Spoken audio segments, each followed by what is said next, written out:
The whole point of our video today is that we're answering the viewers' questions about stuff, but what's the main one that's really coming out there? Every question is like, why do you guys just leave the fireplace off when you're in Chris's house? And central heating. The answer is it doesn't really show up on camera, and now we're just going to have hot backs and nothing to show for it. Hello, DPReview TV viewers. It's Chris Nichols here. And Jordan Drake here. And you know, it's the month of Micro Four Thirds, hey? It seems to be, yeah. We've got the OM-1 announcement, the GH6 announcement. OM Systems brought out some lenses. Yeah. We figure what we do today is just kind of talk about the main questions that we've been fielding on social media, emails, and of course on the channel about both those platforms. Yeah. Now, we don't have final firmware to do our full reviews, so this seems like a great stopgap as well to answer the questions we can. There's a lot of questions we can't answer yet, and we'll have to wait for a production camera for some of those. Now, Hans Beyer is one of many people who are asking video autofocus questions. In his case, he's wondering how the OM-1 autofocus is for video, and I still want to test this more and get final firmware, but my initial impression is it is fantastic with humans. With objects, you do really want to just put a focus point on your subject, and even then it can be a little unpredictable, but let's wait and see when we get a final firmware version. As well, a lot of people are asking about GH6 continuous autofocus, obviously, and I've talked about it quite a bit in the other two videos. With a moving subject, you'll still get some of that pulsing, but what I've found hugely useful is if you have a static scene like we do right now, where we're filming on a GH6 that has continuous autofocus on, you can use the autofocus limiter, set a point in front and behind your subject. The focus won't leave that, and it really gets rid of a lot of those autofocus jitters with this camera. So if you're doing pieces to camera, I think you could fall back on the GH6 autofocus as long as you use that mode. So by far, one of the biggest questions we're getting asked by viewers is which of these two cameras takes the better images for stills? And of course, that is a subjective question based on what kind of photography you do. Also, remember, we don't have RAW support that we can use the same software to run on both files. So we can't really test them side by side in that regard, but we can certainly make some claims based on the out-of-camera JPEGs that we've seen and some of the other stuff as well. Looking at high ISO, I feel that the OM-1 does a better job at high ISO than the GH6. Now again, remember, this is just out-of-camera JPEGs. We're going to have to wait and see what the RAW files can do, but that is still telling. Now the megapixel count, as far as 20 megapixels on the OM-1 versus 25 on the GH6, most people actually seem perfectly happy with the 20 megapixels on the OM-1. I do feel there is definitely more detail that you notice in the GH6 files, but it will largely depend on whether you're even going to appreciate that by printing larger or cropping tighter. However, what cannot be disputed is that the Panasonic GH6 has a much better handheld high-res mode. 100 megapixels, it was very sharp. The OM-1 can only achieve 50 megapixels handheld in their high-res mode, and the GH6 also accounts better for moving subjects during the scene, so that's pretty cool.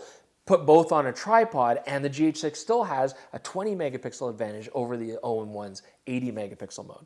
So Chris, while we're talking about computational photography, John Teneri wants to know, is the live ND functionality of the OM-1 going to work when you're rolling video as well, where you're definitely going to want to use ND filters to get slower shutter speeds for more natural looking movement? And unfortunately, the way the live ND works is it's taking a series of photos to create that ND effect, and that's just not possible in video recording. So really cool for stills, but you're still going to want a pocket full of NDs if you're shooting video. Here's a really important one. Eric Ramon 78 wants to know, how is it possible that you only have 340,000 subscribers when other photography channels have 1 to 2 million?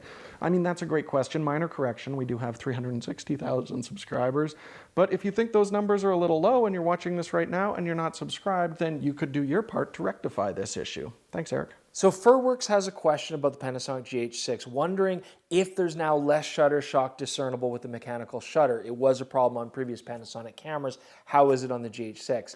We did our testing on the GH6, lots of low light shots, and we basically shot mechanical shutter for pretty much the entire sample gallery, and I didn't notice any issues. And I'll remember that the GH6's sensor is more demanding because of the extra megapixels. Still very pleased with the sharpness in mechanical shutter mode, so I'd say very well dampened indeed.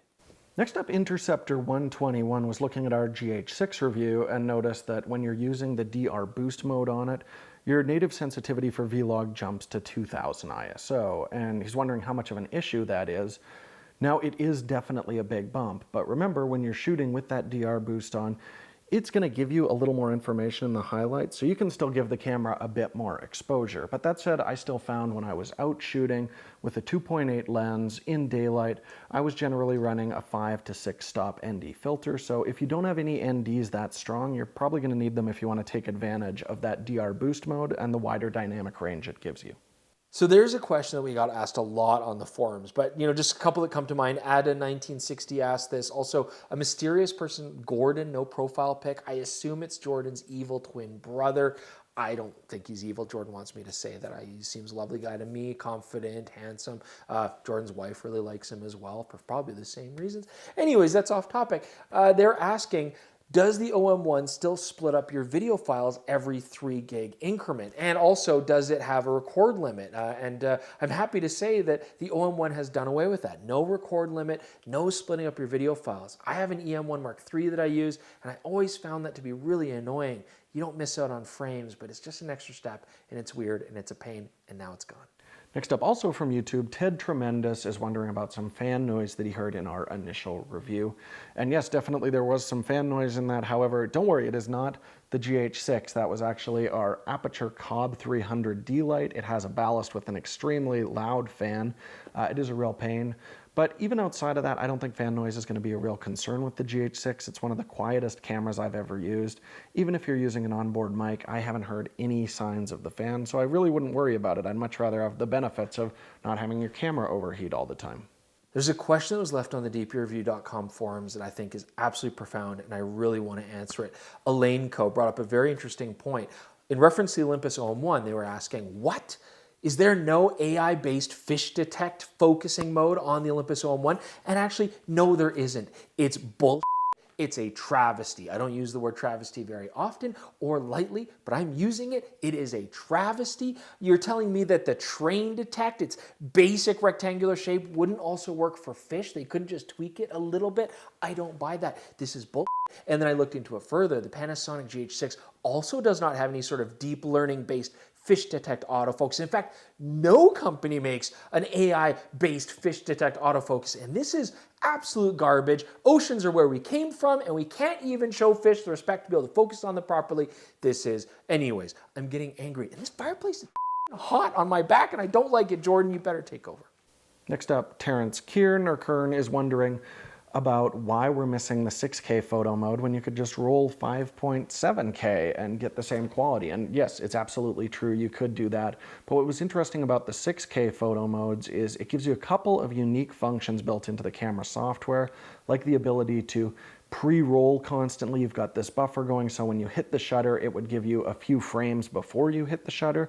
That's not going to be available if you're just rolling 5.7K. As well, it had a really nice focus stacking implementation where it would just rack focus and then build a focus stacked image for you.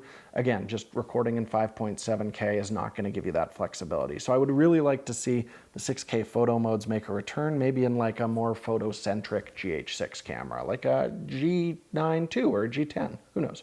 Okay, so hopefully we answered some of the questions you have for Micro Four Thirds. I know you've got more.